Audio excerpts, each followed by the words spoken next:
요즘 제약주에 대한 투자 의견이 솔솔 나오고 있는 모습이 눈에 띄네요. 잘 들었습니다. 자, 오늘 돈이 보이는 뉴스는 엠벤골드의 백인현 매니저와 함께하겠습니다. 어서 오세요. 네, 안녕하세요. 저희 주식시장이 CPI 이슈 이후에 그야말로 흥분을 했고 네, 맞습니다. 이번 주에는 이 흥분을 좀 가라앉아주는 이슈들이 나올지 아니면 이런 분위기가 계속 이어나갈지가 가장 큰 관심입니다. 네. 지금 일단 지난주 CPI가 굉장히 잘 나왔습니다. 예상치가 8.0% 상승이었는데 7.7% 나왔고요. 그리고 금요일장, 미국장도 굉장히 좋았는데 네. 우리 증시도 오늘 기분 좋게 상승할 것으로 보이고요. 예. 그래도 지난주 금요일 날 우리 증시 한번 살펴보면서 외국인과 기관들은 과연 어떤 종목을 많이 매수했고 많이 매도했는지 한번 살펴보고 넘어가도록 하겠습니다.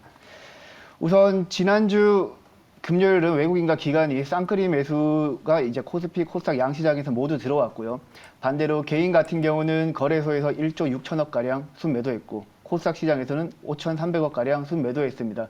개인들은 단기 반등에 따른 차익 실현에 일단 나서는 모습인데요. 그럼 외국인과 기관은 과연 어떤 종목을 많이 매수했는지 한번 살펴보겠습니다. 먼저 외국인 같은 경우는 삼성전자와 LG에너지솔루션, 삼성 SDI, LG화학, LG이노텍 등을 매수했는데요. 특징적인 점은 LG이노텍을 매수했다라는 점인데 내년도 3월 달에 애플의 XR 헤드셋이 출시가 된다는 기대감에 매수세가 들어온 것 같고요. 그 외에는 대형주 위주로 주로 매수했습니다. 왜냐하면 지수 반등 시에 자금을 넣고 지수 하락 시에 자금을 빼기가 수월하기 때문에 같은 관점에서 이제 매수세가 들어갔던 것 같고요. 코스닥 시장에서는 외국인 같은 경우 펄어비스와 파라다이스, 위메이드를 매수했습니다.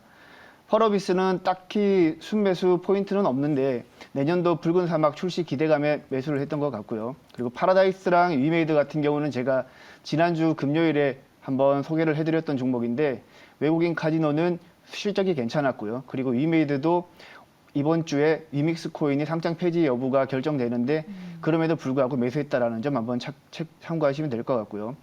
그리고 기관 순매수 상위 종목에는 삼성전자와 네이버, 카카오 등이 있는데 주목할 부분은 네이버와 카카오를 순매수했다는 점입니다. 네이버는 지난주 금요일 날에 1,043억 원 매수했고요. 카카오는 634억 원 매수했는데 최근 바닥권에서 기관들이 인터넷 관련 종목들을 매수하고 있는데요. 그 이유는 아마도 경기 둔화에서 회복으로 넘어가면서 네이버와 카카오 쪽에서 광고 매출이 서서히 살아나지 않을까 이런 관점에서 매수했던 것으로 보여집니다. 그 외에 대부분의 종목들이 많이 상승을 해서 특별한 하락 종목은 없었습니다. 근데 이 와중에도 판 종목들이 있긴 있네요. 네, 맞습니다. 네, 근데 많이 올랐었던 종목들이라서 네네. 이 매도에 얼마나 큰 의미니까 뭐 차익 실현 정도. 눈썹 문신하셨어요? 아, 네, 무슨 문신했습니다. 멋있으세요. 아, 네, 또 시청자들 분들께 좋은 모습 보여드리려고. 아, 그래요? 아니, 지금도 미남이신데 뭘 또 더 아닙니다. 이렇게 하셨습니까? 아, 좋습니다. 일주일 후면 자연스러워진답니다. 네. 지금도 괜찮아요. 제 조명이 워낙 세가지고 아, 네. 예, 잘 나오고 있습니다. 네. 자, 좋습니다. 자, 그러면 대체로 많이 올랐습니다. 특징 섹터와 테마도 한번 보고 갈까요? 네네. 상승 보통 이제 금요일 같은 경우는 하락 테마는 딱히 없었고요. 상승 테마 위주로 보시면 될 것 같은데 신재생 관련 종목들은 미국 중간 선거에서 민주당이 생각보다 선전을 하면서 신재생 관련 종목 중에서는 풍력 관련 종목들이 특히 많이 올랐고요. 그리고 민주당이 네바다주에서 승리하면서 상원에서는 과반수 확보가 확정이 되었죠. 따라서 오늘 우리 증시에서도 풍력과 태양광 한번 중점적으로 보시면 될 것 같고요. 그리고 외국인 카지노 종목들이 중국 방역 완화 기대감에 상승을 했습니다. 그리고 디지털 화폐 관련 종목들이 새로운 테마로 부각이 되었는데 한국은행에서 CBDC 2차 사업을 완수했다는 소식에 카카오페이가 상한가를 기록을 했고요. 그 외에 드림시큐리티도 좋은 모습을 보였습니다. 그리고 XR 헤드셋 관련 종목들도 부각이 되었는데요. 애플 같은 경우 내년도 3월 달에 XR 헤드셋을 출시한다는 기대감에 관련 종목인 LG이노텍이 3D 센싱 모듈 생산 업체로서 주목을 받았고, 그리고 유프렉스도 XR 기기 관련 카메라용 FPCB 관련 생산을 한다라는 점에서 주목을 받았습니다. 좋습니다. 자, 오늘은 돈이 보이는 뉴스 어떤 걸 꼽아 오셨을지 궁금한데요. 첫 번째 소식 전해 주십시오. 네, 첫 번째 돈이 보이는 뉴스는 중국이 코로나 봉쇄 정책을 서서히 완화한다라는 내용인데요. 지금까지 리오프닝 관련해서는 여행이라든지 항공이라든지 레저 관련 종목들이 주목을 받았다면 네. 오늘 제가 관련 종목으로 가지고 온 것은 바로 석유화학 종목입니다. 석유화학도 중국 봉쇄가 완화되면 본격적으로 석유화학 제품들의 수요가 늘어나기 때문에 관련 종목들이 수혜를 받을 수 있겠고요. 관련 종목으로는 롯데케미칼이 있겠고 그리고 대한유화, 금호석유, LG화학, 효성 TNC 등이 관련 종목으로 수혜를 받을 수 있겠습니다. 중국의 코로나19 정책이 완화될 것이다. 그 수혜가 석유화학이다라는 접근입니다. 자, 롯데케미칼. 근데 롯데케미칼은 지난주에 보니까 기관이 시장 많이 올랐을 때 좀 팔았고 네. 이제 유가 상승과 함께 같이 오르다가 요즘에 좀 떨어지니까 상승의 동력을 살짝 좀 잃었던 종목들입니다. 네. 그렇죠. 근데 이게 다시 중국으로 불이 붙을 수 있을지 궁금한데 투자해 볼 만한 종목은 뭡니까? 오늘 관련 종목으로는 대한유화 가지고 왔습니다. 먼저 대한유화 설명드리기 전에 석유화학 섹터에 대해서 간단하게 한번 설명을 드린다면 보통 정제탑에서 석유를 888 끓이면 이제 LPG 그리고 납사 그리고 휘발유, 등유, 경유, 증유 등으로 이제 분리가 되는데 석유화학 업체들은 그 중에서 납사만 또 따로 분리해서 또 88 끓입니다. 아, 꼭 88 끓여야 되나요? 네, 88은 안 그래야지 되고? 분리가 잘 됩니다. 아, 네. 네, 88 끓이면 에틸렌이라든지 프로필렌이라든지 부타디엔 등이 생산되는데 대한유화 같은 경우는 여러 가지 제품을 생산하지만 이 중에서 에틸렌과 프로필렌을 주로 생산을 하고요. 에틸렌 같은 경우는 우리 일상생활에서 흔히 볼 수 있는 비닐이라든지 포장재라든지 장바구니 이런 데 에틸렌이 사용되고요. 프로필렌 같은 경우는 음식물 용기라든지 통신, 전자기기 등에 다양하게 사용되는데 일단 투자 포인트를 한번 보시면 추천을 하려고 가지고 왔지만 투자 포인트는 악재가 더 많습니다. 최근까지 경기가 안 좋으면서 3분기 매출액이 굉장히 안 좋았고요.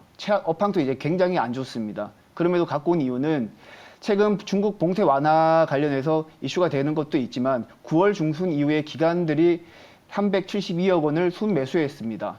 차트 한번 보시면서 제가 조금 더 설명을 드리겠습니다. 차트 흐름을 보시면 기관 같은 경우 9월 중순부터 대한유화를 쭉 매수했는데요. 지난 9월 30일 저점부터 현재 주가까지 약 40%가 올랐습니다. 이럴 경우에는 우리가 어떻게 매수를 해야 되냐면 기관들의 매수 평균 단가를 한번 계산을 해봐야 됩니다. 지금 보시면 대략적으로 12만 원에서 12만 5천 원 사이에서 기관들이 매수세가 들어왔고요.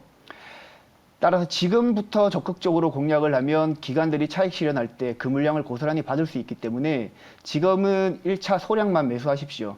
소량만 매수하시고 만약에 그 주가 조정이 12만 원에서 12만 5천 원 선까지 조정을 받았을 때 그때 2차 매수해서 비중을 늘려간다면 무난하게 수익을 실현할 수 있지 않을까 이렇게 생각됩니다. 네. 자, 악재도 있지만 투자해 볼 만하다라고 말씀하신 부분 기억하면서 대한유화 보도록 하겠습니다.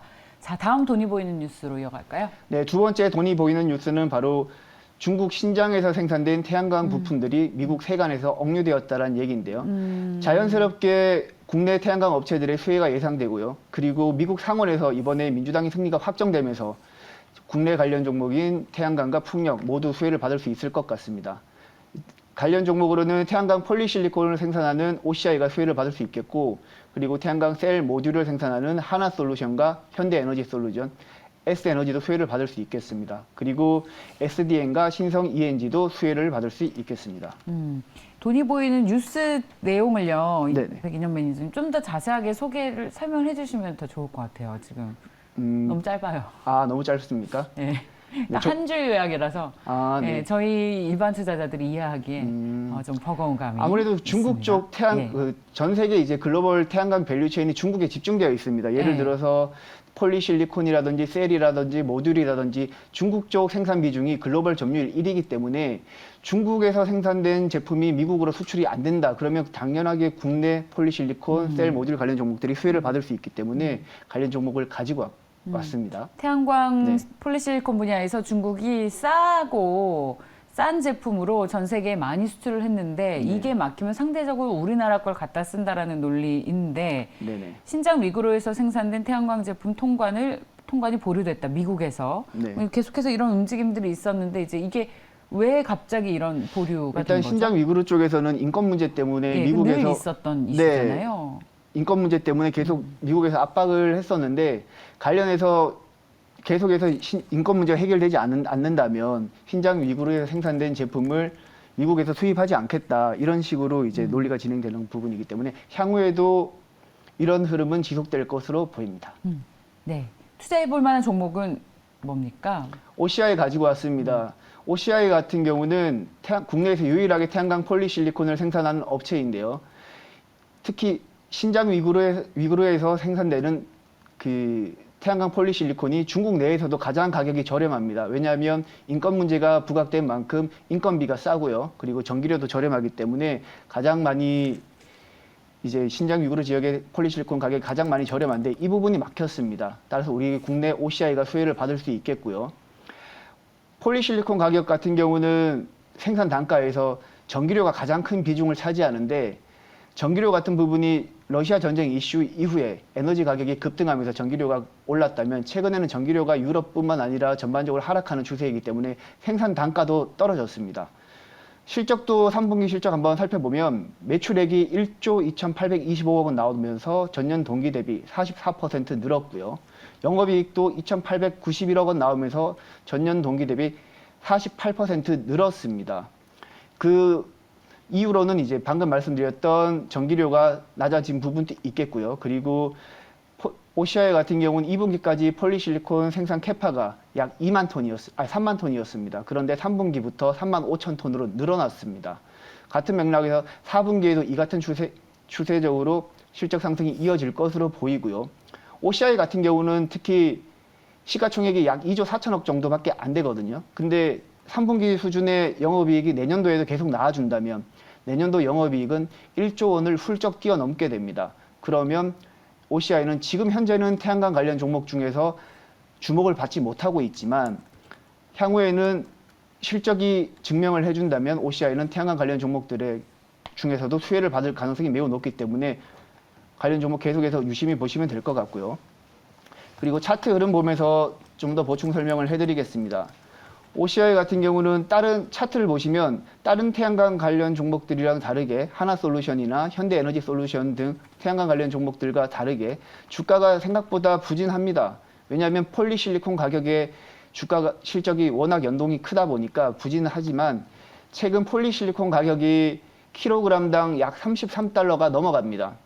33달러가 넘어가는데 폴리실리콘 생산 단가가 약 보수적으로 잡아도 12달러에서 15달러 내외입니다. 그러면 킬로그램당 폴리실리콘 마진이 약 20달러 수준 되거든요. 이런 상황에서 캐파도 3만 5천 톤으로 늘어났다. 그러면 향후에도 매출액과 영업이익도 좋아질 거기 때문에 OCI 지금부터 공격적으로 매수하셔도 된다고 보고요. 다만 실적이 좋음에도 불구하고 한 번씩 10만 원을 이탈할 경우가 있습니다. 따라서 지금은 1차 매수하시고 10만 원 부근을 이탈할 경우에는 2차 매수하시면서 비중을 늘려가신다면 좋은 결과가 있을 것으로 보여집니다. 이게 10만 원의 매물벽이 두꺼워서 그래요. 이걸 좀 뚫어줘야 될 것 같은데 네. 이 공매도 비중이 높죠? 공매도 비중까지는 제가 체크를 안 해봤는데 네. 높습니다. 네. 공매도 비중이 상당히 높은 회사 중 하나예요. 시가총액 5위 안에 들 정도인데, 근데 제가 이걸 악재라고 보는 게 아니라 요즘 공매도 비중이 높은 기업들 위주로 쇼커버가 들어오면서 맞습니다. 그런 종목들의 네. 수익률이 오히려 좋아서. 맞습니다. 네. 예. 저한테 묻어가십니까? 묻어가는 게 아니라 그렇게 생각하고 있습니다. 네. 그래서 오히려 수급이 네. 호전되는 그런 컨셉으로도 볼 수 있을 것 같습니다. 네. 이게 중국과 워낙 그 경쟁을 하기 때문에 그야말로 쳐다보지도 않았다가 그런 중국의 반사 이익을 누리는 기업들이 요즘 또 다시 시장에서 각광받고 있는 것 같습니다. OCI까지 살펴봤습니다. MBN골드의 백인현 매니저와 함께했습니다. 고맙습니다. 감사합니다.